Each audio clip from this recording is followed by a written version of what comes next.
de Thalía.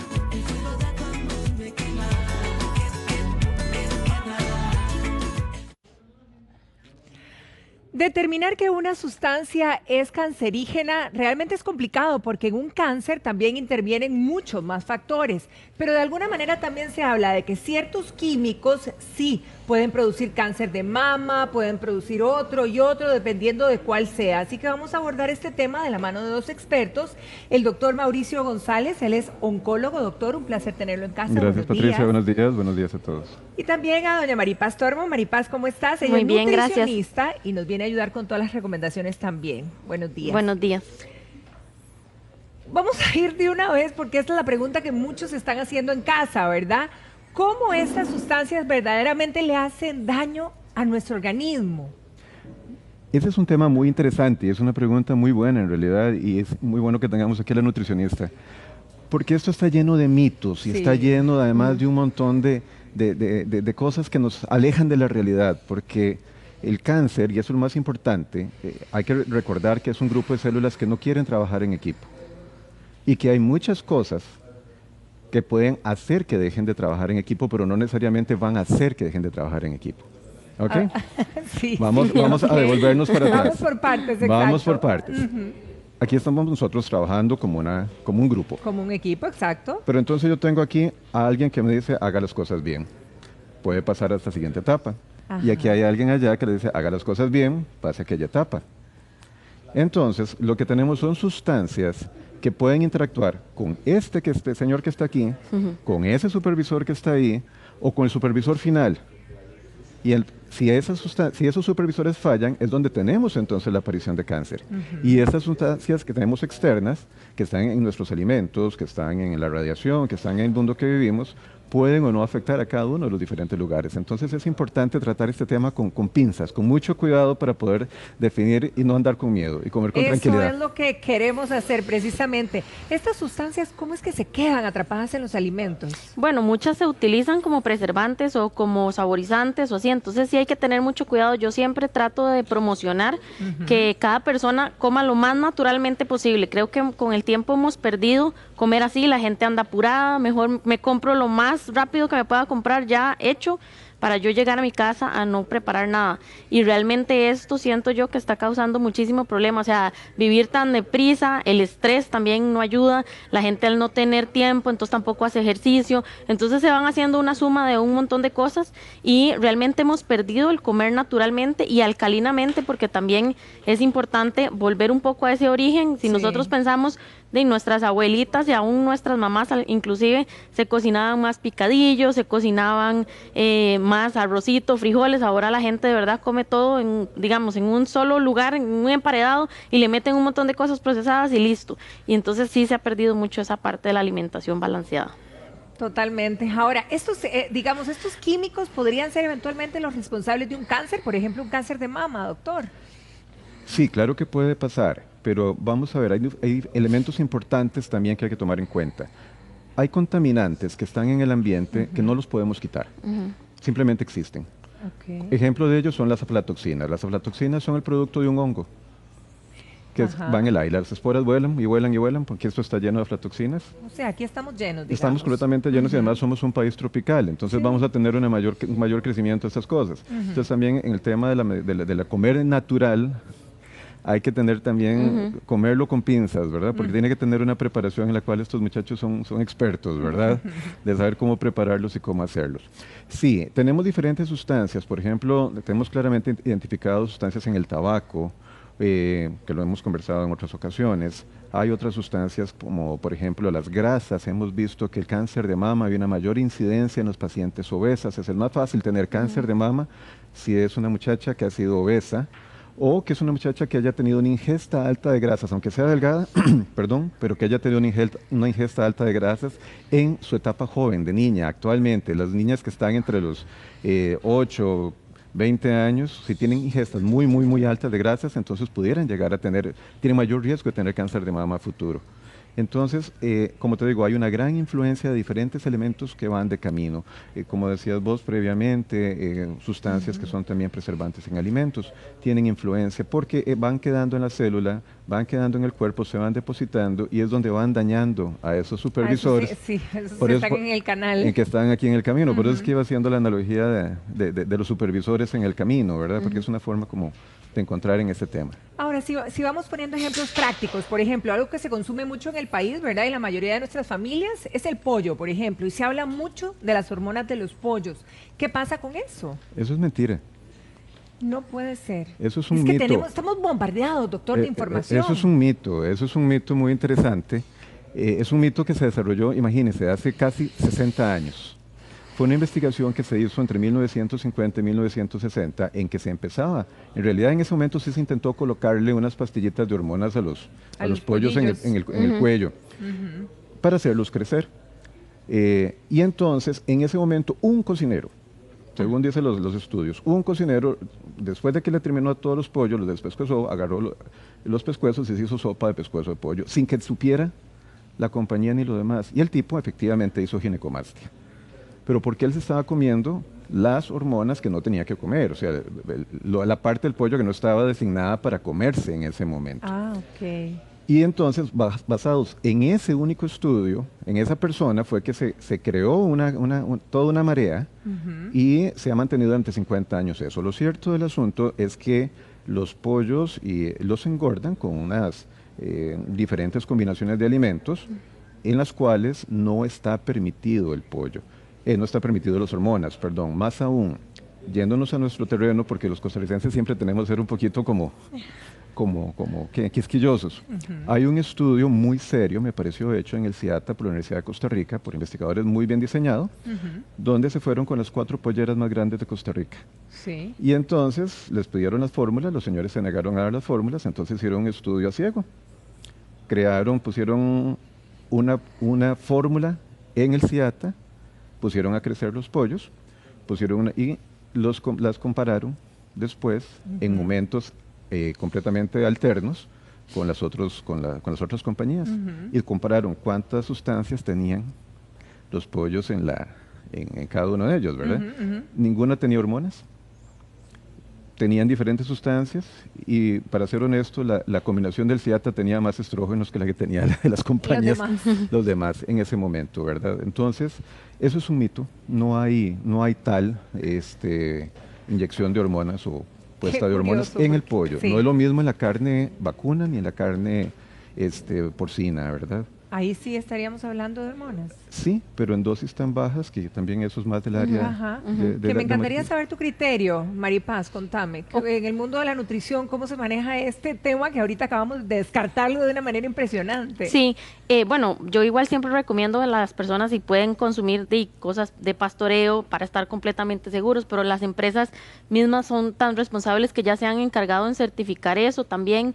El ganado costarricense tiene ciertas ventajas porque también su engorde mucho es con pasto. El problema es cuando empezamos a comprar, digamos, ganado de afuera, de ciertos países que lo engordan, ahí sí como forzosamente, pero si realmente nuestras vaquitas andan caminando por todas las las plazas y así es diferente. Sí. Pero también hay que tomar en cuenta que estamos hablando ahorita de carne fresca, pero si también nos vamos al lado, digamos, de lo que son carnes procesadas, ahí sí estamos hablando de otra cosa, porque ya ahí sí interviene que le involucren lo que son nitritos y nitratos muchas veces para dar mayor color, para dar mayor duración, para dar mejor sabor. Entonces es ahí donde viene el problema, no tanto con la carne fresca, sino con esa carne procesada. Ok, pasemos a un capítulo fuera del pollo, el pan, por ejemplo. Bueno, se habla tanto del pan y las harinas, ¿verdad? El bromato de potasio, que es una cosa que utilizan en el pan. ¿Qué tanto podría influir en este tema, muy importante. Doctor? El bromato de potasio efectivamente es un cancerígeno reconocido. Y sí, algunas industrias del pan lo utilizan. Si no todas, eso más bien nos podrá contar Maripaz. Pero el tema importante aquí es la dosis y el tiempo además de cocción. Porque depende si es poco tiempo o mucho tiempo el que va a producir, porque el bromato de potasio per se no es el problema, son los productos derivados de su proceso en el momento de la cocción de los alimentos. Igual que otras cosas que vamos a ver más adelante, en realidad. Entonces, sí, si está mal hecho, podemos decir que sí es problema, pero si está bien hecho, en teoría hay rangos de seguridad que están establecidos por los Ministerios de Salud, en el FDA y el Ministerio de Salud en Costa Rica también, donde sí existe eso, pero en teoría son tan bajos que podrían ser utilizados. O sea, tan bajas las cantidades que no irían a afectarnos. ¿Cuál sería la recomendación entonces? Porque la verdad es que la mayoría comemos pan, ¿verdad? Sí, de hecho es como 0.7% por un kilo de harina. Realmente esto lo utilizan más las empresas grandes, digamos, que comercializan pan por todo, porque necesitan que el pan les dure empacado mayor cantidad de tiempo. Para preservarlo. Exactamente. Si hablamos un poco de las panaderías de más de pueblo y así, también podemos pensar que no necesariamente utilizan este producto, que ahí lo que hay que tener cuidado es que además en una panadería chiquita también no tienen esa medida. O sea, en una fábrica grande tenemos la certeza que ellos van a tener los pesos adecuados que tienen y las dosis adecuadas. Entonces, yo sí procuraría que ojalá en una panadería pequeña o se estén totalmente claros que se está utilizando la cantidad que tiene que ser, o mejor que ni lo utilicen. Ahora, ¿habrá manera de reconocer un buen pan? Porque bueno, se supone, digamos, a nivel de gastronomía, se debería de utilizar una cosa que se llama la masa madre. La masa madre es que se hace, se procesa, se va alimentando diariamente, pero estamos hablando de esto de que son panes artesanales en la mayoría del tiempo o panes hechos en casa para uno asegurarse. Entonces, como les digo, la gente... Es complicado porque yo como comensal muchas veces no puedo ni darme cuenta, ¿verdad? Exactamente. Bueno. Y muy importante ahí anotar una vez más las aflatoxinas. Estos honguitos que crecen en el aire, bueno, crecen en el aire, no, crecen en todo lado, y entonces el momento de donde cuidan, donde ponen las masas, donde ponen donde almacenan el producto para hacer eventualmente el pan es importante, porque ahí es donde podemos ver niveles altos de estas sustancias, que ya es un contaminante que no podemos quitar, vamos, no se puede quitar, pero con buen manejo de la materia prima, en un lugar adecuado, que esté seco, que la materia no se venza, y aquí no nombramos algo que comemos mucho, el maní. El maní. El maní es rico en aflatoxinas. El maní ¿De veras? Es muy, muy, muy rico en aflatoxinas. El maní, todas estas semillas que nos venden deliciosas en PriceMart, en cualquiera de estos lugares, ¿verdad? Que son gigantes, por los mismos nombres. Me disculpo, pero vamos, hay que tener mucho cuidado porque además tienen cierto tiempo de vencimiento. Sí. Una vez vencidas, asuma que lo que está comiendo es... Aflatoxinas. Es aflatoxinas. Híjole, y esas aflatoxinas sí producen cáncer. Sí tienen una incidencia importantísima. Son productos cancerígenos grados del tipo 1, o sea, de los que son directamente relacionados con diferentes tumores. Ahora, ¿hay manera de saber de estas aflatoxinas en diferentes alimentos, por ejemplo? Bueno, ahorita los estamos mencionando algunos, la mayoría son alimentos que están expuestos, o sea, que uno deja las verduras o las frutas, lo que deja uno como expuesto a que puedan pulular y ponerse ahí. Sí, exactamente. Sí. Doctor, pero entonces ahí ¿cuál sería la recomendación? Porque están por todo lado. Ser cuidadoso. Ser mucho más cuidadoso de lo que somos. Hay que ser importante. Yo creo que uno tiene que ser educado para comer y en eso los nutricionistas siempre nos insisten a todos, ¿verdad? Cocine lo que se va a comer. Abra lo que se va a comer. Lo que no se va a comer, téngalo en un lugar especial, ¿verdad? Y no es aquello que usted lo va dejando 2, 3, 4, 5 días y va dándole mordisquitos hasta que se acabe y el quinto día todavía está medio añejo, pues me lo como, ¿verdad? Bueno, y a eso iba, porque por ejemplo, generalmente tenemos como el verdulerillo, ¿verdad? Cada uno tiene su lugarcillo ahí en la cocina o donde fuera. Y por ejemplo, vemos una papa o un pedazo o una yuca, qué sé yo, y le vemos un pedacillo como ya que se está descomponiendo, ¿verdad? Y entonces uno le quita como el pedacillo y todo para la olla. Error.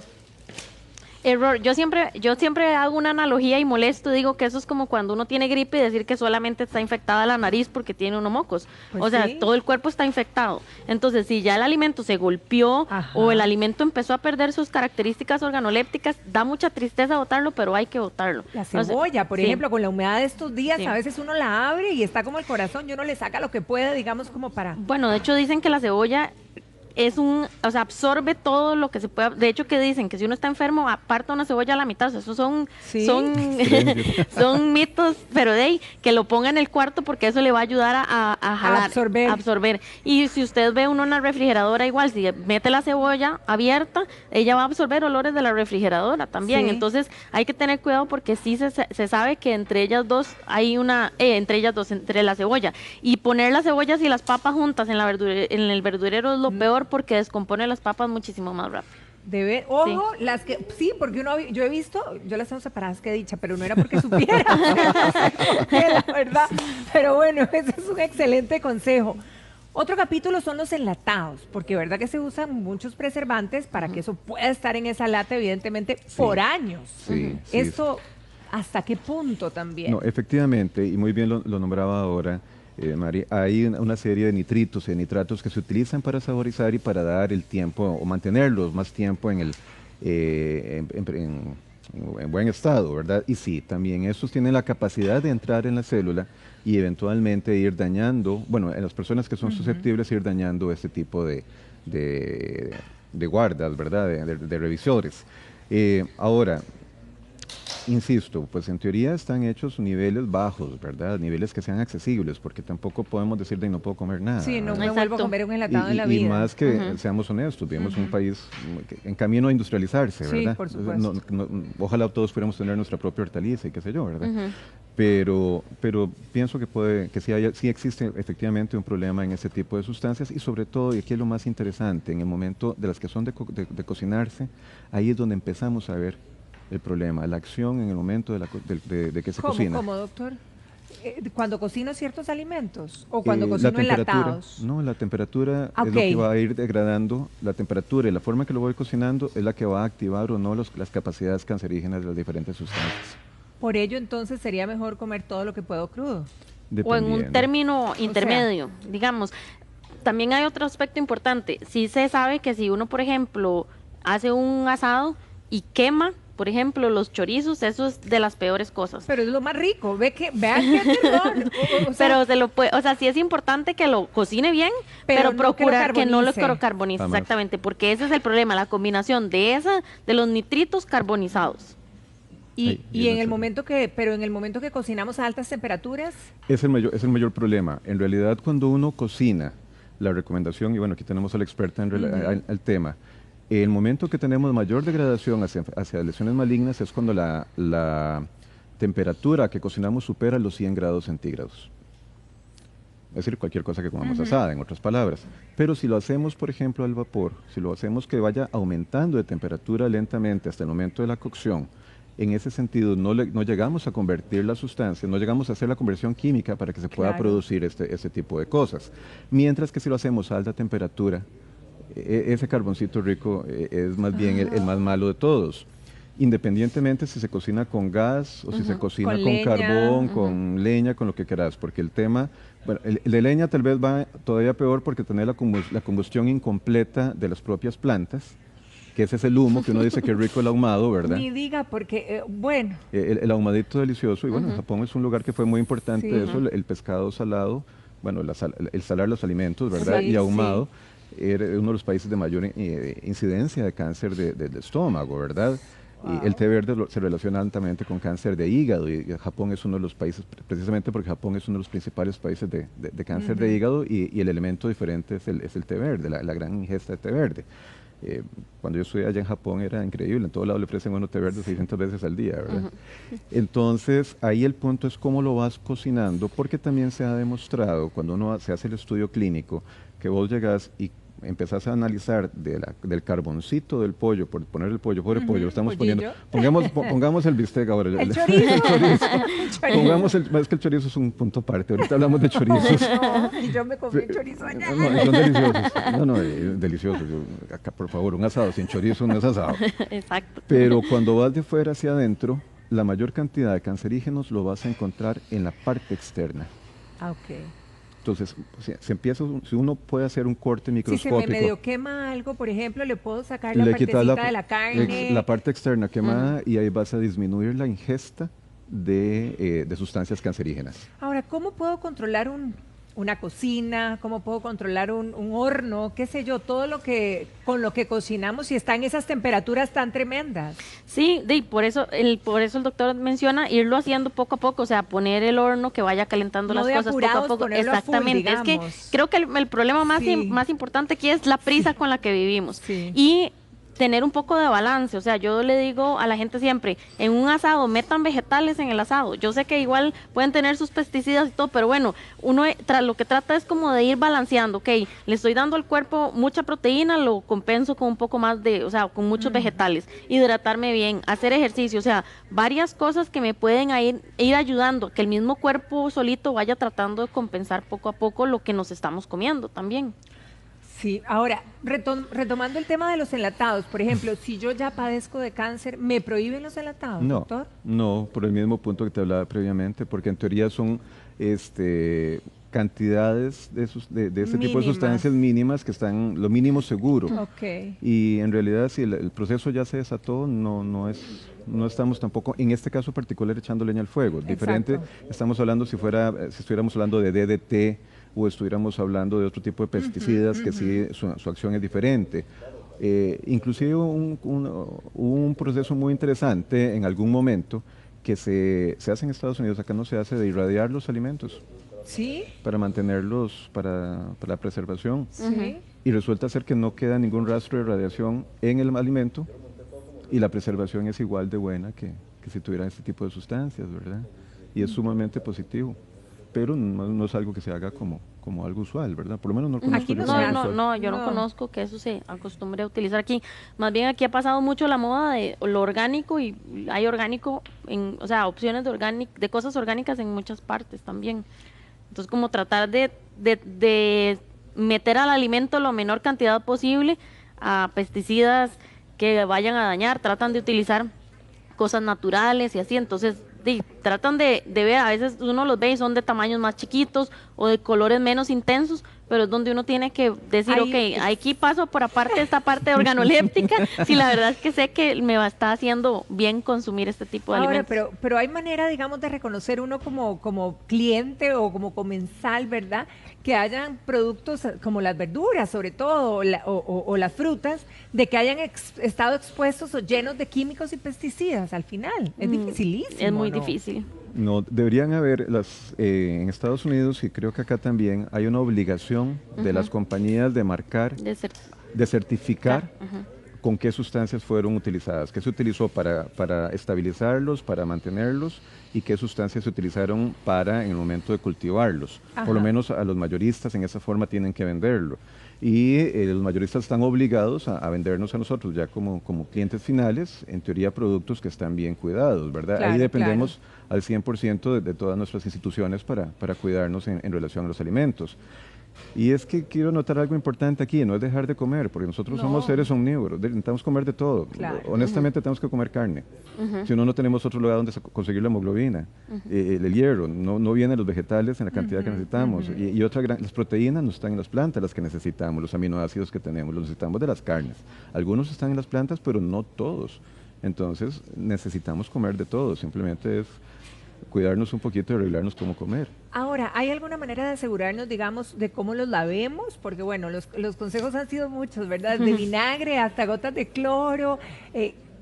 ¿Se recomienda eso verdaderamente? ¿Qué es lo más efectivo en tu experiencia, Yo Mari? prefiero definitivamente el vinagre para no meter otra cosa Otro que no sea químico. o sea, que sea artificial. La Ajá. dosis igual es muy baja, entonces hay gente que igual utiliza agua con sal, pero bueno, le estamos salando. Sí se sabe que las células cancerígenas crecen en medios salados, poco oxigenados, o sea, hay varias cosas que entonces uno tiene que tomar en cuenta. Yo preferiría en todo caso el vinagre, pero hay ciertos alimentos que uno los puede restregar bien y ya a la hora de cocción también depende de la temperatura, puede ser que al final de cuentas eso no se llegue a activar porque, digamos, si hacemos una salsa de tomate natural, probablemente no vamos a subir la temperatura a más de 100, se va a mantener un poco más baja. Y muchos de los vegetales también uno les recomienda para que no haya pérdida de vitaminas y minerales a las personas que se los traten de comer, algunos crudos y algunos en una cocción pero crujiente. Entonces también nunca va a llegar a tener esa temperatura al alimento. Entonces, Sí, como dice el doctor, creo que lo que hay que tener es un balance de todo, es que eso es el tratar de equilibrio, pensar sí. en un poco en nuestros tiempos pasados, de lo más natural posible. Si podemos tener algunas cosas en nuestro jardín, albahaca, romero, o sea, ciertas cosas, cocinar un poco más con este tipo de especies naturales también y no tanto con ya empaques que hay con cosas que ya me dan todo junto y saborice con esto y listo, porque al final de cuentas son cosas que tienen preservantes, colorantes, que De son todo. procesadas. Bueno, precisamente colorantes, hablemos de eso, porque ahora colorantes artificiales tiene casi que de todo, ¿no? Sí. Y sí, para darle un mejor aspecto, pero bueno, si uno, como mencionábamos en algún momento, quiere ponerse un poco más culinario, también puede extraer ciertos colorantes de forma natural, Ajá. sacar, digamos, el color de la zanahoria, sacar el color de la remolacha, el color de la espinaca, o sea, podemos empezar a utilizar colores de los productos en forma natural del tomate, entonces uno puede tratar de darle color a las cosas sin que todo el producto esté lleno de color, no sé si me explico, Sí, o sea, claro, que los claro, colores claro. estén entre los vegetales y Ahora, hay productos que consumimos muchísimo y a diario. Bueno, no depende de cada familia, ¿verdad? Pero, por ejemplo, cuando vemos los colores de la gelatina, los colores de los frescos, los colores de las... de los piqueillos esos, ¿verdad? Bien amarillos o bien no sé qué, los naranjas, Sí. esto... Son terribles. En buen español son terribles. Son deliciosos, pero son terribles, ¿verdad? sí. Porque en realidad esos sí son químicamente hechos, de hecho tienen toda una gama, naranja 1, cromo 3, y a final de cuentas son la unión de diferentes metales que son los que van a terminar produciendo ese color. Y esa unión de esos diferentes metales es donde podemos entonces de pronto encontrar grandes cantidades de cromo, grandes cantidades de aluminio, grandes cantidades inclusive de carbono, de otras sustancias que van a llevar a dar esos colores y los que sí están reconocidos como cancerígenos, ¿verdad? Claro, claro. Y entonces en ese sentido es un problema. O sea que hay que tener mucho cuidado. Es que a veces pensamos que mucho de eso es inofensivo, ¿verdad? Pero bueno, vamos, ¿por qué no hacemos una propuesta de lo que podríamos eventualmente... Bueno, hay que comer de todo, como Hay que dice comer el todo. doctor, pero hoy vamos a tener unas recomendaciones como para que ahí en casa pues se sientan mucho más tranquilos inclusive. Aquí Maripaz nos trajo, Doc, y nos va a antojar, creo yo, Delicioso. unas delicias. Así que, Mari, contame qué tenés aquí y obviamente esta es una propuesta realmente positiva. Sí, para que vean que no hay que comer aburrido Ajá. ni que uno tiene que privarse de ciertas cosas. Bueno, por acá lo que hice fue una sopa verde, realmente llena de un montón de antioxidantes. Tiene un montón de espinaca, tiene kale, tiene brócoli, tiene zucchini, ajo, cebolla. Se puede usar un caldo de vegetales, también se puede utilizar algún caldo, digamos, de pollo o de res, si hicimos una carne y nos sobra un poco del caldo. Entonces, realmente lo que yo traté con esto es de que la persona a veces me dice, es que a mí no me gusta como sabe el brócoli, o a mí no me gusta No. como sabe Y sabes tal que vegetal. quizá yo puedo ser un grupo de esos que quizá a uno no le guste mucho cómo sepan en batidos verdes, porque a lo mejor uno dice, ay no, yo verduras no me quiero comer, pero en la sopa perfectamente, porque uno tiene como, ¿verdad? La percepción de que verduras Claro. en sopa. Sí, y como si uno le pone al final de cuentas una base de algún caldo, Ajá. puede ser que le sepa un poco más a pollo, A un poco pollillo más o a a carne, carne, y sí. realmente uno se está comiendo mucha cantidad, digamos, de vegetal concentrado en una cantidad, digamos, pequeña. Ok, Ok. perfecto. Una sopita así verde, rica. Ok, por Ok, aquí. por acá tenemos una ensalada de algas marinas Algas marinas. con quinoa y Ajá. con pollo. Ok. El pobre pollo, ya que lo pusimos para que... Para que le pierdan miedo. Exactamente. Exacto, para que no me lo Em, eliminen. En este caso, las algas marinas, bueno, se consiguen en lugares japoneses y sabemos que tienen mucha cantidad de vitaminas y de antioxidantes.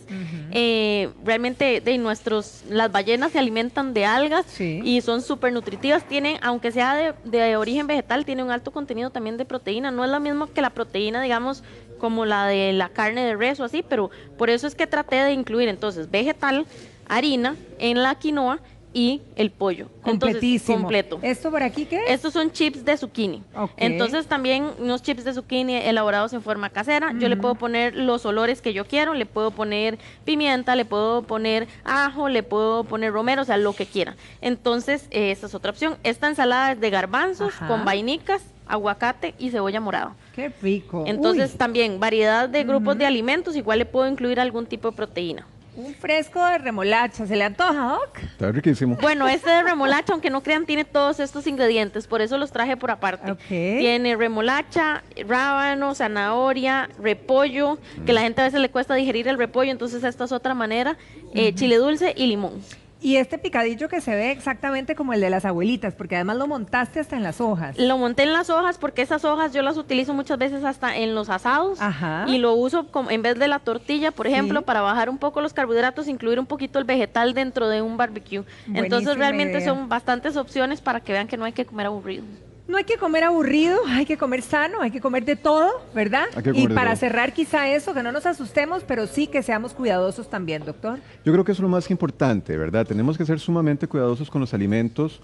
Hay que comer de todo porque necesitamos comer Así de todo. es. Lo que tenemos que tener, y como muy bien recomendábamos, era tener tiempo para preparar la comida, hacer las cosas con calma, ver que hay opciones deliciosas. Honestamente, aquí estoy ya con Tomando unas ganas, nota. pero haciendo nota, ¿verdad? Porque está delicioso, ¿verdad? Pero tener el tiempo, Exacto. escoger esos momentos, porque obesidad, estrés, falta de ejercicio y mala alimentación es la combinación que necesitamos para tener cáncer y enfermedades cardiovasculares, que es la primera causa de muerte. Y después seguimos nosotros con las enfermedades oncológicas, ¿verdad?